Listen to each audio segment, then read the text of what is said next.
하나님의 말씀은 출애굽기 11장 1절부터 3절까지 말씀입니다. 출애굽기 11장 1절부터 3절까지 말씀입니다. 봉독하겠습니다. 여호와께서 모세에게 이르시기를 내가 이제 한 가지 재앙을 바로와 애굽에 내린 후에야 그가 너희를 여기서 내보내리라. 그가 너희를 내보낼 때에는 여기서 반드시 다 쫓아내리니 백성에게 말하여 사람들에게 각기 이웃들에게 은금 패물을 구하게 하라 하시더니 여호와께서 그 백성으로 애굽 사람의 은혜를 받게 하셨고 또 그 사람 모세는 애굽 땅에 있는 바로의 신하와 백성의 눈에 아주 위대하게 보였더라. 아멘. 할렐루야. 오늘 본문을 중심으로 역전의 인생이라는 제목으로 함께 은혜를 나누길 원합니다. 오늘 본문 출애굽기 11장 1절은 이렇게 시작합니다. 여호와께서. 우리가 이 여호와께서라는 이 부분을 인정하지 못하면 예배도 우리의 말씀의 능력도 삶의 능력도 우리는 경험할 수가 없습니다. 하나님이 우리가 지금 와서 듣는 이 말씀, 또 하나님이 주관하시고 인도하시는 이 세상이 어떻게, 누가 주관하시고 누가 어떻게 인도하시는지, 그분이 어떤 분이신지를 모르면 사실은 예배는 힘이 없습니다. 여호와 하나님께서, 그 하나님은 천지만물을 창조하신 분입니다. 그 하나님은 생명을 주관하시는 분이에요. 그 하나님이 나는 어떤 하나님인지를 우리가 모르니까 그걸 일일이 이런 모든 사건과 기록을 통해서 남기셨어요.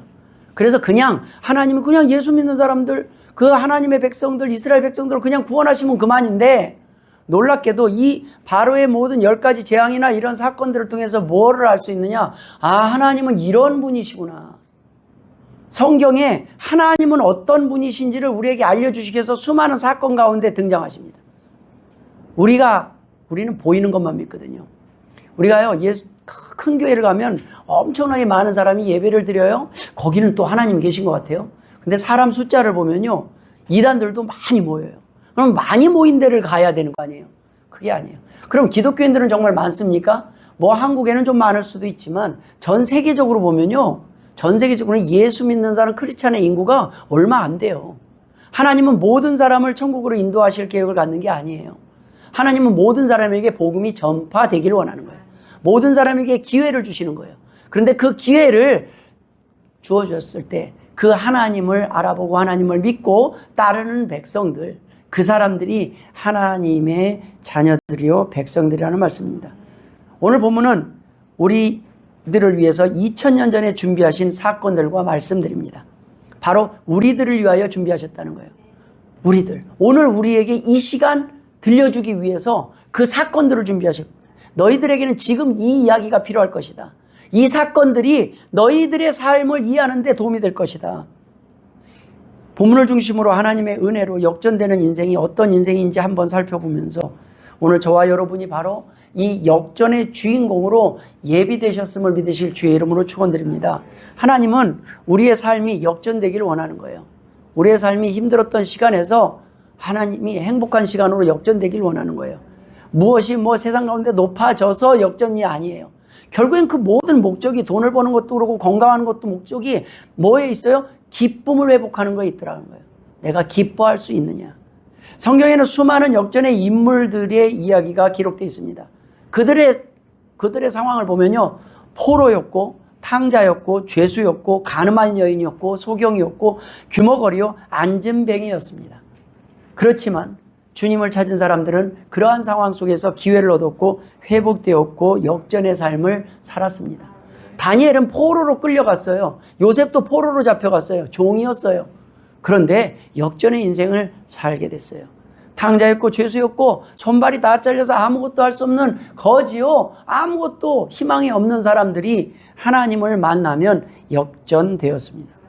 우리는요, 우리가 살아가는 가운데서 역전된 상황에서 하나님을 찬양할 수도 있지만 많은 사람들이 역전을 향해서 나아가는 경우도 있고 아직 고통의 터널 속에서 머물러 있는 경우도 있습니다. 오늘 이 성전에 나와서 예배드리는 성도 여러분들은 이 삶 가운데서 이 고통의 터널이 끝나기를 주의 이름으로 축원합니다. 인생을 살다 보면 참으로 가슴이 먹먹하고 숨이 답답하고 막히는 답이 없는 순간들을 마주하게 됩니다. 그런데 그 답이 없는 순간은 내게서 답이 없는 거예요. 내가 할 수 있는 것의 한계를 넘는 거예요.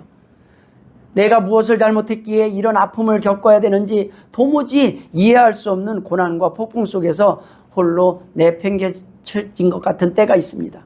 차라리 내가 잘못했으면 내가 잘못해서 이런가 보다. 그런데 내가 잘못한 게 없는데 타인으로 인해서 우리가 힘들 때가 있다는 거예요. 열심히 수고하고 땀 흘렸는데 남은 것은 상처와 빚뿐이고 내일의 소망은 눈 씻고 찾아봐도 보이지 않는 캄캄한 밤을 지새울 때가 있습니다. 도대체 이 고난의 터널은 언제 끝나는 것인가? 과연 내 인생에 봄날이 오기는 하는 건가 하면서 한숨 속에 절망 속에 있을 때가 있다는 말씀입니다. 그때 우리는 하나님을 찬양하기보다는 하나님이 계시다면 이럴 수가 있습니까? 라고 하나님을 찾게 됩니다. 그렇게라도 하나님께 의문을 제시하는 건 그나마 다행입니다. 그래서 우리는요, 하나님을 그냥 무시하는 것보다 하나님 앞에 나와서 따져보는 것도 필요한 과정이에요. 하나님 앞에 질문을 갖는 거예요. 하나님, 도대체 궁금합니다. 인생은 왜 이렇습니까? 정말 계십니까? 그래서 일단 교회 나와서 하나님의 말씀을 일단 들어보는 거예요.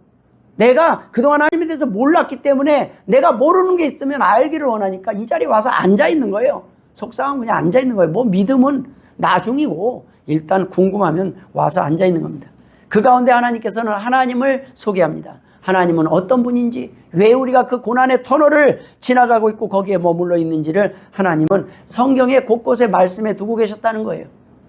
오늘 우리가 함께 읽은 출애굽기 11장 1절은 바로 그런 눈물과 한숨의 현장을 살아가고 있는 이스라엘 백성들을 향해 하나님께서 선포하시는 말씀으로 시작합니다.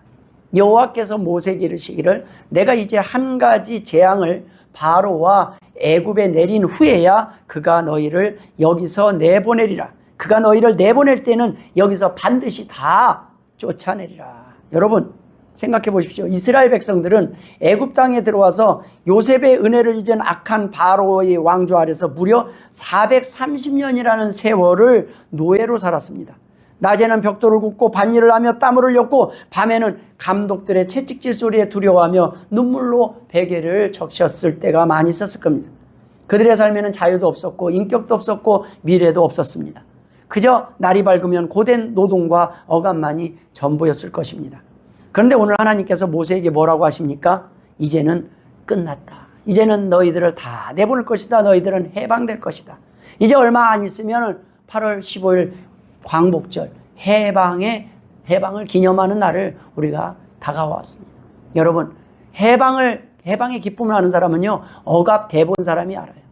우리가 억압되는 것은요 지금 우리의 삶의 경제적인 또는 자유를 잃어버리고 그런 것만 있는 것이나 우리가 지금 죄에 묶여 있다라는 말씀입니다. 여기서도 해방이 돼야 돼요. 우리가 죄의 사슬 여전히 죄로 인해서 겪는 그 많은 아픔들 그 안에 머물러 있고 그 고통 안에 억압되어 있는 것을 우리는 알 수 있습니다. 거기서 나와야 되는데 계속 이 끈을 우리가 끊어내지 못하고 있습니다. 여러분 오랜 세월 짓눌렸던 사슬이 끊어지고 악한 압제자의 손에서 완전히 해방되는 거대한 역전 드라마가 이제 시작된다는 하나님의 말씀을 희망의 말씀 소망의 말씀을 하고 계시는 것입니다. 오늘 이 아침에 우리는 세상의 무거운 짐과 억울함에 지쳐서 이 자리에 나온 저와 여러분에게는 이제 성령님의 은혜가 임하기를 소원합니다. 왜냐하면 하나님은 우리의 눈물을 알고 계시며 우리의 고통에 반드시 종지부를 찍으시는 분이시기 때문입니다. 오늘 말씀을 통해서 우리 삶에 예비된 하나님의 완벽한 은혜와 놀라운 역전의 그 축복을 함께 발견하고 누리게 되기를 가장 소원하시는 분은 하나님이시라는 거예요. 하나님이 말씀하시는 거예요. 하나님이 안타까워서. 하나님은 주고 싶으신데 하나님은 누리게 하고 싶은데 우리가 그 하나님을 믿지 못해서 누리지 못하는 겁니다. 그래서 우리가 첫 번째 나눌 오늘 은혜는 성도의 고난에는 멋진 끝이 있다라는 말씀입니다. 끝이 보이지 않던 고난의 종결과 하나님의 계획이 진행되고 있습니다. 우리 성도들이 죽을 때요 우리는 뭐라고 얘기하는지 아십니까? 이제 쉬러 간다. 고생과 수고가 다 끝나고 이제 쉰다라고 표현합니다. 여러분 이 땅에 사는 동안 항상 어렵고 힘든 일들이 계속됩니다. 고난의 길입니다. 예수 믿는다고 달라지는 게 아니라 예수 믿는 사람에게 오히려 더 고난이에요. 아니 어쩌면 사서 고생하는 길을 선택하고 예수를 만난 뒤에 도리어 선교지로 가고 예수를 만난 뒤에 옛날보다 더 힘들고 더 바쁘게 살아갈 수도 있습니다. 그러나 여러분 우리 안에 잃어버리지 말아야 될 것은 소망이라는 것입니다. 하나님께서 우리의 모든 고난과 눈물의 시간에 분명한 끝을 내신다는 말씀입니다. 당시 지도자였던 모세의 심정을 한번 생각해 볼 필요가 있습니다. 모세는 바로에게 가서 하나님의 말씀을 전할 때마다 바로가 어서 오십시오 한 게 아니에요. 거절당했습니다. 그때마다 목숨을 걸고 가서 전하는 거예요. 그때마다 애굽의 바로는 이스라엘 백성들의 노동의 강도를 더욱더 풀어준 게 아니라 혹독하게 했어요. 얘네들이 지금 배가 불렀나 보다. 그러고 나서 옛날보다 더 어려운 상황을 만들었습니다. 그때 백성들은 모세를 원망했습니다. 그리고 모세 자신도 마음속으로는 하나님 언제까지 이렇게 고통받아야 합니까? 이 무서운 싸움과 압제가 도대체 언제 끝나는 것입니까? 라고 부르짖었을 것입니다. 인간의 눈으로 볼 때는 바로의 권력이 영원할 것 같고 애굽의 군사력은 철옹성같이 단단해 보였습니다. 이스라엘이 그 쇠사슬을 끊고 나간다는 것은 상상할 수 없는 불가능한 일과 같았을 것입니다. 세상의 악한 권세와 우리를 짓누르는 고난의 무게도 어쩌면 이와 다를 바 없습니다. 질병이 찾아오고 경제적인 위기가 닥치고 가정의 파탄이 찾아오면 우리는 어떻게 생각합니까? 내 인생은 이제 끝났구나. 이 어둠은 영원히 물러가지 않을 거야 라고 절망할 수도 있습니다. 그러나 우리는 기억해야 합니다. 세상의 어떤 어둠과 불의도 하나님이 정하신 기한을 넘어설 수 없다는 사실입니다. 하나님께서는 모세에게 확신을 주십니다. 자, 이제 그 결말이 올 것이다. 그 싸움은 이제 끝날 것이다. 결국에는 승리할 것이다. 바로는 항복할 수밖에 없고 자기의 주장을 포기할 수밖에 없을 것이다. 하나님께서는 언제나 우리의 고난의 끝에 영광의 출구를 예비해 두시는 분입니다. 오늘 본문에는 모세와 이스라엘이 하나님께서 큰 은총을 받았다라고 표현하고 있습니다. 모세는 하나님의 은총을 받은 자였습니다. 하나님께서는 하나님이 하실 일에 대해서 모세에게 숨기지 아니하셨습니다. 하나님은 모세를 하나님의 말씀을 전하는 사자로 삼으셨을 뿐만 아니라 하나님께서 앞으로 한 가지 재앙을 더 내리시겠다고 하는 그 하나님의 계획까지 모세에게 알려주셨습니다. 마찬가지로 오늘 이 시간을 통해서 하나님께서는 앞으로 우리에게 있을 일을 이 말씀을 통해 미리 알려주고 계시는 분이라는 겁니다. 하나님은 하나님의 백성들에게 너희가 앞으로 이 길을 선택하면 이러한 일이 있을 것이고 저 길을 선택하면 저러한 일이 있을 것이다 라고 알려주시기 위해서 저와 여러분을 이 자리로 부르셨다는 것입니다. 오늘 이 말씀은 바로 저와 여러분을 위해 준비된 말씀입니다. 바로 2000년 전부터 준비되어 있다는 말씀입니다. 그래서 이것은 아무에게나 알려지고 아무나 들을 수 있는 것이 아니라 성경은 크고다 경건의 비밀이여 그렇지 않다는 이 없도다. 이 경건의 비밀이라는 것은 아무나 들리고 아무나 볼 수 있는 것이 아니라는 거예요. 여러분, 교회의 집사나 직분자들은 교회를 세우며 돌보며 지키는 직분을 맡은 사람들입니다. 이 사명은 아무나 감당할 수 있는 게 아니에요. 그냥 집사가 된다고 해서 되는 게 아니에요. 저 같은 정도면 저는 집사를 할 수 있을 것입니다가 아니라 이 사명은 비밀을 아는 사람들만이 감당할 수 있습니다. 성도들도 마찬가지예요. 무슨 집 분야가 중요한 게 아니라 우리가 이 자리를 지킬 수 있는 것은 믿음이 있을 때 이 자리를 지킬 수 있는 거예요. 왜 그래요? 우리 매주 환경은 계속 바뀌어요. 어려운 일이 태풍이 오기도 하고 힘든 일이 생기기도 하고 그러나 이러나 저러나 어떤 일이 있어도 이 자리에 올 수 있다는 것이 믿음이라는 말씀입니다. 하나님은 그것을 보고 믿는 거예요. 그 사람들이 바로 하나님의 은총을 받은 사람들입니다. 하나님의 은총을 받은 사람들, 하나님의 계획을 아는 사람들의 특징은 하나님 앞에 나옵니다. 하나님께서는 모세에게 바로에게 내릴 마지막 재앙으로 인하여 이제 이스라엘의 해방을 이루실 것이라고 알려주십니다. 모세의 마음은 사실은 애굽이 더 이상 재앙을 받지 않고 이스라엘도 더 이상 압박받지 않고 그냥 좋게 끝나기를 원했습니다. 그러나 하나님은 이제 이렇게 말씀하십니다. 이제는 끝날 것이다. 그러나 하나님께서는 바로가 마지막까지 옳은 선택을 하지 않을 것과 그의 마지막이 어떻게 끝날 것인지까지 이미 알고 계셨습니다. 그럼에도 불구하고 오늘 마지막 기회를 또 한 번 주셨던 것이 하나님의 사랑이요 은혜라는 말씀입니다. 이 마지막 기회, 바로에게 이제 마지막 9번째 재앙이 끝났는데도 바로는 항복하지 않았어요. 이제 10번째 재앙이 남았습니다. 이 말씀은 오늘 우리에게도 해당되는 말씀입니다. 그러니까 끝까지 낭망하지 말고 포기하지 말라는 말씀입니다. 그리고 반대로 끝까지 바로처럼 고집하지도 말라는 말씀입니다. 하나님께서는 언제나 앞에서는 내가 한 가지 재앙을 더하리라, 내가 한 가지 저항을 내가 또 한 번 하면서 9번까지 지금 온 거예요. 무슨 얘기예요? 하나님이 이 녀석 여기 오른팔 잘라도 안 되네, 왼팔 잘라도 안 되네, 이것 뺏어도 안 되네, 저것 뺏어도 안 되네. 그런데요, 그냥 사실 뺏으면 그만이에요. 뺏으면 그만이잖아요. 근데 하나님의 자녀들을 살리시기 위해서 하나님은 계속 경고를 해요. 야, 너 이러면 혼난다. 너 혼난다. 이러면 큰일 난다. 이러면 나중에 후회할 것이다. 계속 경고를 하는 건 사랑이에요. 우리는 매를 때리시기 위해서가 아니라 구원하시기 위한 하나님의 사랑을 볼 수 있어야 된다는 말씀입니다. 이 세상에서 죄인들에게 모든 심판이 집행된 뒤에도 저 세상에서 받을 한 가지 심판이 우리에게는 여전히 남아 있습니다. 그러므로 나머지 심판에서 겸손해지지 않은 사람들은 그 마지막 심판에서는 완전히 낮아질 수밖에 없습니다. 이제 그 마지막 심판이 바로에게 놓여 있습니다. 여러분, 과거에 영국이나 미국의 깊은 탄광에서 일하는 광부들에게 목숨을 지켜주는 특별한 동반자가 있었습니다. 그들은요, 탄광 속에 깊이 들어갈 때 카나리아를 그 빛이 들어오지 않는 그곳에 카나리아를 같이 동반해서 데리고 들어갔다고 합니다. 왜 그런가 했더니 갱도 속에 공기가 나빠지면 인간보다 훨씬 민감한 카나리아가 먼저 쓰러지거나 울음을 멈춘다고 합니다. 그것은 광부들에게는 이제 위험하니까 빨리 나가라는 거예요. 신호예요. 그러니까 그 안전장치였습니다. 그래서 그 광부들은 그 깜깜한 터널 속에서 그 카나리아를 통해서 경고의 메시지를 들었습니다. 그때는 그 경고를 가볍게 여기지 않고 출구를 향해서 전력 질주할 때 그들은 태양을 볼 수 있었습니다. 여러분, 이스라엘 백성들이 430년 동안 지금 그 캄캄한 갱도와 같은 그러한 삶을 살고 있었습니다. 그러나 그 터널 끝에는 뭐가 있었어요? 출구가 있었다는 말씀입니다. 하나님은 출구를 만들어 놓고 계셨어요. 여러분, 우리가 아무리 힘들더라도 끝이 있다는 말씀입니다. 끝을 가기 싫어도 가야 돼요. 그런데 우리는 죽으면 끝난다고 생각하는데 그렇지 않아요. 예수 믿는 사람에게 죽음은 출구입니다. 그런데 예수 믿지 않는 사람은요, 그때가 시작이에요. 재앙의 시작이라는 말씀입니다.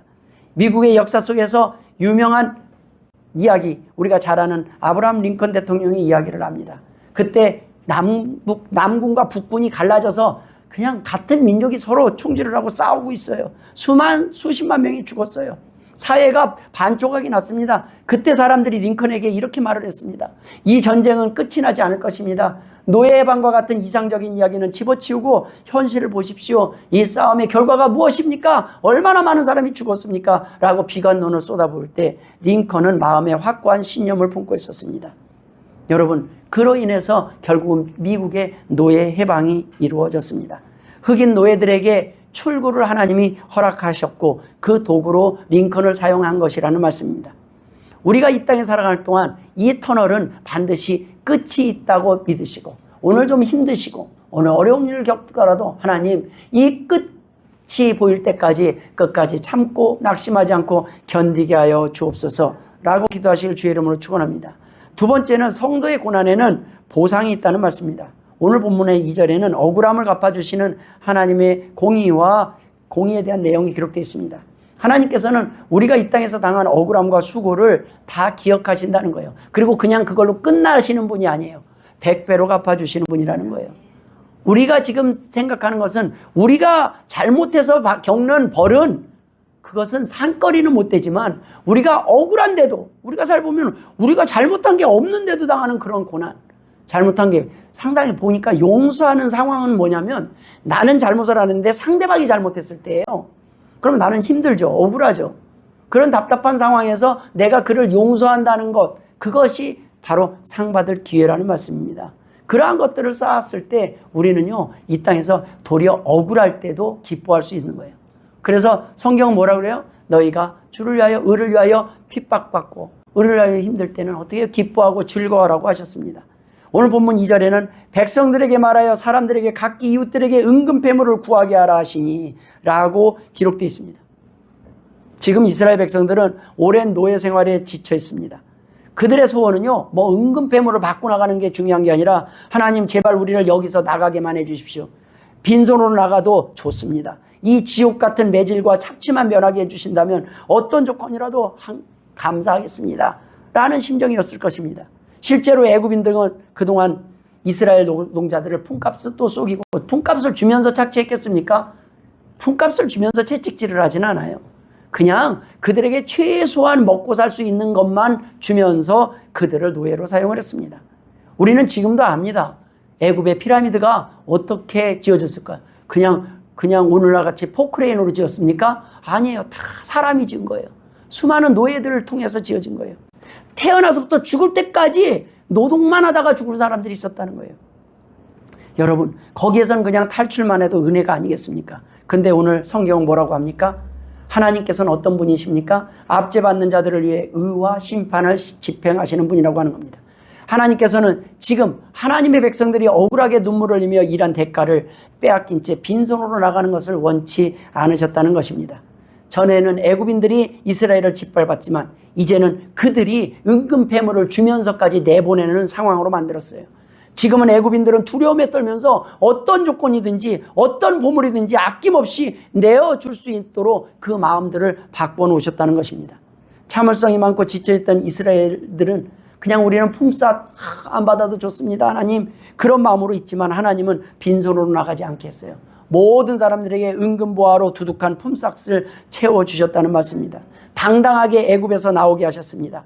하나님께서는 우리가 주님을 위해 헌신하고 세상 속에서 억울하게 당하고 눈물로 인내한 그 수고들을 단 하나도 땅에 떨어뜨리지 않는 분이시라는 말씀입니다. 여러분, 하나님께서는 우리의 삶 가운데 우리의 억울함을 누구보다도 잘 아시고 그걸 기억하시는 분입니다. 이 땅에서 살면서 제일 억울하게 돌아가시는 분이 누굽니까? 예수님이에요. 예수님이 이 땅에 오셔서 죄진 게 없어요. 병자 고쳐주고 아픈 사람들을 고쳐준 것밖에 없어요. 그런데 그 예수님을 십자가에 못 박아 죽였어요. 이보다 억울한 게 어디 있어요? 그런데 그 억울함의 결과가 무엇입니까? 온 인류가 살 수 있게 되지 않았습니까? 이 세상에 억울한 일들 많이 있죠. 근데 예수님보다 억울한 사람이 몇 명이나 되겠습니까? 예수님보다 더 억울한 상황을 겪는 사람이 몇 명이 되겠습니까? 근데 우리는요, 억울한 것이 의인 줄 알아요. 씩씩거려요. 내가 무슨 잘못을 했길래 하나님 이렇게 하십니까? 하는데 하나님은 네가 잘못해서가 아니다. 너에게 상 주기 위해서래. 여러분, 부모가 잘못해서 자식이 속썩입니까? 아니에요. 부모가 부모이기 때문이에요. 더 이상 아무것도 없어요. 근데 부모는요, 그거조차도 기쁨이에요. 그럼 오늘 하나님이 밤에 나타나서 야, 속썩이는 자식, 자, 큰아들부터 데려갈까? 작은아들부터 데려갈까? 그럼 우리는 아이고, 큰아들 데려가지고 둘 다 데려가 주시면 더 감사하겠습니까? 이렇게 고백하겠습니까? 아니에요. 하나님 고쳐주십시오. 하나님 제가 데려가라는 얘기가 아닙니다. 하나님, 그래도 내가 내 자녀를 위해서 기도해. 아낌없이 주고도 아깝지 않는 대상이 있다는 거, 그 자체가 감사하고 우리에게는 행복한 일 아니겠습니까? 여러분, 누가 가족들이 속썩이고 아프고 마음에 안 든다고 해서 하나님 저 사람 죽여주십시오 이렇게 하는 사람이 있겠습니까? 그것은 이미 사랑을 벗어난 얘기입니다. 여러분, 힘들고 억울해도 하나님께서 여러분들의 그 수고와 노고 오래 참음을 기억하시다는 말씀입니다. 오래 참음이 무슨 열매라고요? 성령님의 열매. 여러분, 참는 거 아무나 할 수 있는 게 아니에요. 성령님께서 마음을 주셔야 참을 수 있는 거예요. 근데 우리 마음에요, 성령님이 주시는 마음이 아니면요, 하다가 결국엔 참지 못하고 폭발할 수밖에 없어요. 하나님이 주시는 마음은 결국은 끝까지 승리할 수밖에 없다는 말씀입니다. 여러분, 우리가 이 땅에 태어날 때 많은 억울한 일들이 있어요. 성경은 그런 사람들을 기록하고 있어요. 다윗도 억울하게 도망 다녔어요. 아니, 골리앗 죽인 게 무슨 잘못입니까? 그런데 사울왕은 시기를 한 거예요. 저놈 나보다 더 칭찬을 받네. 백성들이 나보다 더 좋아하네. 인기가 더 많네. 그러니까 다윗을 죽이기 위해서 죽이려고 쫓아다녔어요. 모험하는 거예요. 이보다 더 억울한 일이 어디 있습니까? 요셉은 뭐예요? 요셉도 마찬가지입니다. 형제들에게 잘못한 게 없어요. 도시락 배달하러 갔다가 요셉은 거기에서 종으로 팔려갔어요. 여러분, 감옥에서 억울하게 갇혔어요. 예? 억울하게 보디발의 아내에게 누명을 쓰고 갇힙니다. 그런데 그 안에서 요셉이 그 감옥 안에서 있었던 그 시간들을 하나님은 잊지 않으셨습니다. 때가 이르자 하나님께서는 바로 왕의 꿈을 통해서 요셉의 억울함을 한 방에 풀어주십니다. 하나님은요, 언제든지 단번에 쉽게 풀어주실 수 있는 분이에요. 중요한 건 우리가 그 사이를 못 참아요. 그 하나님의 때, 우리는 항상 뭐가 기준이냐면 내가 기준이 되길 원해요. 근데 하나님은요, 나만이 아니라 다른 사람도 구원하기를 원하시는 거예요.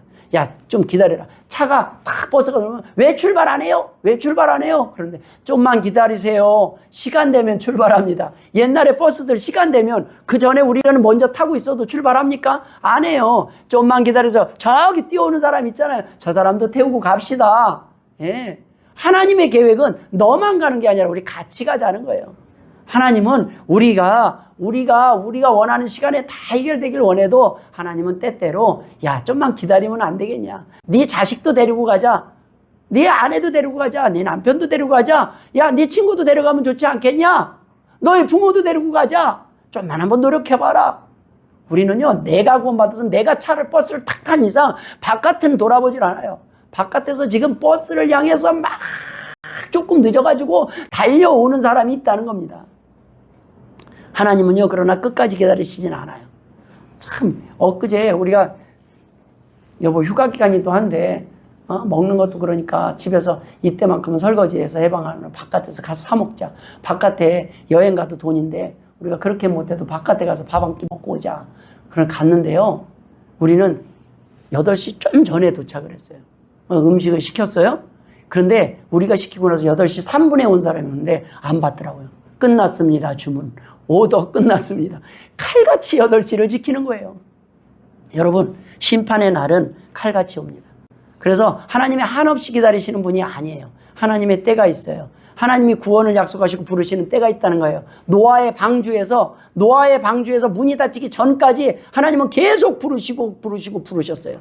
그런데 거기에 타지 않는 사람은 방주의 문이 닫히면 끝나요. 우리도 마찬가지입니다. 우리의 삶이 생명이 있을 동안까지가 한계입니다. 여러분, 그때 우리는 하나님이 원하는 자리로 돌아오기를 바랍니다. 하나님께서는 우리의 억울한 삶의 모든 것들을 반드시 보상하시는 분임을 믿으시길 바랍니다. 내가 죽음으로 끝나는 거야. 나는 죽음으로 그거는요, 하나님이 없는 세상이에요. 근데 하나님은요, 내가 죽고 난 뒤에도 일을 하시는 분이에요. 나 죽으면 우리 자녀는 아직 예수 안 믿었는데, 아니에요. 내가 죽고 난 뒤에도 일하시는 분이라니까요. 죽고 난 뒤에도 자녀들을 부르신다는 말씀입니다. 마지막으로 성도들의 끝은 존경받을 만큼 위대하다는 것입니다. 세상 앞에서 존귀하게 세워지는 하나님의 사람들이라는 말씀입니다. 하나님께서는 당신의 백성과 종들을 세상의 멸시와 천대 속에서 건져내어서 만민이 보는 앞에서 존귀하게 만드십니다. 그렇게 하시는 분이 하나님이에요. 하나님이 만드신 분이면, 하나님이 하시면 가능하다는 겁니다. 저는요, 이런 생각을 해봤어요. 이 부분을 보면서, 아니, 우리 부모님은 그렇게 존경을 하고 존경을 받고 사람들에게 위대한 상태에서 돌아가셨는가? 평생 목회를 하셨고, 그랬는데 그렇게 하셨는가? 가만히 생각해보면 별로 아닌 것 같기도 해요. 근데 여러분, 제가 알아주면 되더라고요. 여러분, 누구한테 한번 언제든지 물어보시면, 누가 물어봐도 저는요, 저한테 제일 존귀하신 분은 우리 부모님이에요. 우리가 기억하면 되는 거예요. 그 사람의 존귀함은요, 멀리서가 아니라 내가 기억하기를 원하는 사람들, 내가 기억하는 사람들인 거예요. 우리 성도님들의 삶도 생각을 해봤어요. 여기 와서 돌아가신 분들이 있어요. 그런데 그 마지막 한순간의 선택을 우리는 귀히 여겼어요. 저 예배드리고 싶어요. 그리고 나와서 그 마지막 한 주를 여기 와서 예배드리고 그 다음 주에 돌아가신 우리 형제들이 있잖아요. 형제님이 있잖아요. 하나님, 마지막으로 돌아오면서 하나님, 여기서 예배드리는 순간이 제일 행복했습니다라는 고백을 하고 돌아가셨잖아요. 여러분, 귀한 거예요. 여러분, 그 고백이 있다는 건 귀한 겁니다. 아무나 할 수 없는 고백이에요. 안타깝게도요, 하나님 백성이 아닐 경우는 끝까지 고집을 해요. 끝까지 이것을 할 수가 없어요. 오늘 본문 3절에 보면 여호와께서 모세를 애굽 땅에 있는 바로의 신하와 백성의 눈에 아주 위대하게 보였더라. 여러분, 하나님께서는 하나님을 영화롭게 하는 자들을 친히 높이십니다. 그것이 영적 원리입니다. 그러나 하나님을 무시하는 자들은요, 사람들 앞에서도 무시당해요. 자식들에게조차 인정을 받지 못해요. 자식들이 딱 나를 쳐다보는 그 표정을 볼 때가 있잖아요. 그게 점수표, 그게 마음에 안 들 때. 내가 너희들한테 해준 게 얼만데. 그런데 그 자식들이, 남편이, 아내가 나를 바라보는 그 눈빛 속에서 우리는 존귀함을 우리는 확인할 수 있기를 바랍니다. 여러분, 우리가 그런데 내가 보니까 제가 자식들한테 잘할 때 그런 게 아니라 우리 자식이요, 저를 귀하게 보는 거는 제가 자식한테 잘할 때가 아니더라고요. 제가 하나님 앞에 잘할 때 자식들이 저를 귀하게 보더라고요. 여러분 놀랍지 않습니까? 우리가 결국은 자식들한테 잘하는 것들을 갖고 귀하게 볼 것 같은데 그렇지 않아요. 자식들은요, 우리가 오른편에 서 있는 부모의 모습을 보고 우리가 옳은 길을 선택한 그 모습을 보고 우리는 서로 그를 존경하게 된다는 말씀입니다. 여러분, 모세와 이스라엘 백성들은 이제 애굽인들 사이에서 큰 혜택을 받습니다. 미움과 경멸의 대상이 됐던 민족이 이제는 존경을 받게 된다는 말씀입니다. 여러분, 시편 106편 46절에 그들을 사로잡아간 모든 자에게서 긍휼히 여김을 받게 하셨도다. 여러분, 모세가 어떤 사람입니까? 매우 위대한 사람이 됐어요. 근데 모세가 한 일을 한번 생각해 보십시오. 물론 모세가 목숨을 걸고 하나님의 말씀을 듣고 바로 앞에 갔어요. 근데 제가 가만히 보니까요, 모세가요 하나님을 만났어요. 그러면 모세는요 어떻게 보면 진퇴양난이에요. 하나님을 떨기나무 아래서 보고 손을 가슴에 넣어봐라, 빼봐라 그러니까 문둥병이 들었다가 빠지고, 지팡이 던져봐라 그러니까 뱀으로 변했다가 탁 다시 잡으니까 다시 지팡이 변하고 막 이런 하나님을 봤어요. 야, 이거 하나님 진짜네? 이 하나님을 경험을 했습니다. 근데 하나님이 너 가라요. 그러니까 이리 가도 죽고 저리 가도 죽고, 말을 안 들으면 어차피 모세는 안 갈 수가 없어서 간 거예요. 사실은 하나님을 봤는데 하나님도 무서워. 하나님 말씀을 안 들어도 무서워요. 그런데 또 바로한테 가니까 바로한테 죽는 것도 무서워요. 어디를 가도 무서우니까 할 수 없이 가는 게 우리의 모습이 아닌가 싶어요. 저는 모세가 대단해서 위대해진 게 아니라 그냥 하나님 앞에 하나님의 말씀에 순종하고 갔으니까 위대하게 만드셨다고 저는 믿어요. 모세가 한 게 뭐예요? 가서 하나님이 시키는 대로 앵무새처럼 이번에 이거 안 내보내요? 그러면은 이런 재앙이 있을 겁니다. 메뚜기가 올 것입니다. 흑암이 올 것입니다. 계속 모세는 전한 것 뿐이에요. 하나님의 말씀을 전했을 뿐인데 그 말씀의 능력이 있어서 이루어지기 때문에 위대해지는 거예요. 사람들은요, 그 바로왕과 애굽 사람들은요 하나님을 못 봐요. 예수님을 모세를 통해서 하나님의 말씀을 들을 뿐이에요. 전달해서 들었을 뿐인데 그 말씀에 능력이 있다는 말씀입니다.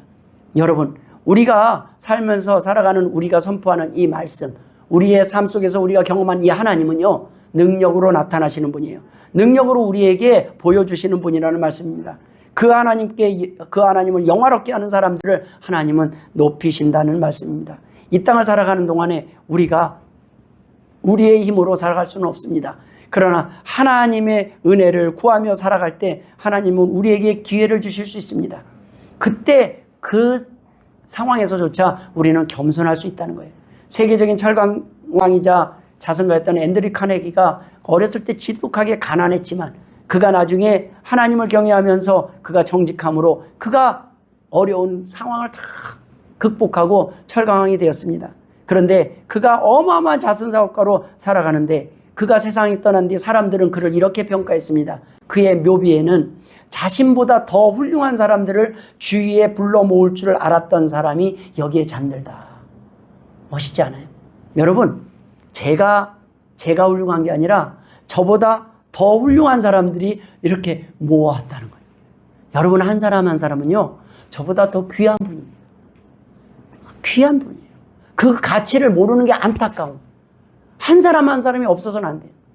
그런데 그것이 우리에게 교만의 이유가 아니라, 여러분, 그러한 사람들을, 다른 사람의 가치를 귀하게 여기고 그 한 사람 한 사람을 우리가 존경하며 사랑하는 것이 우리의 이 땅에 사는 동안 복이 아닌가 싶습니다. 살아갈 때 우리의 완벽한 사람들 찾아가 다니면요 수없이 많은 사람 찾아드는 실망할 수가 있어요.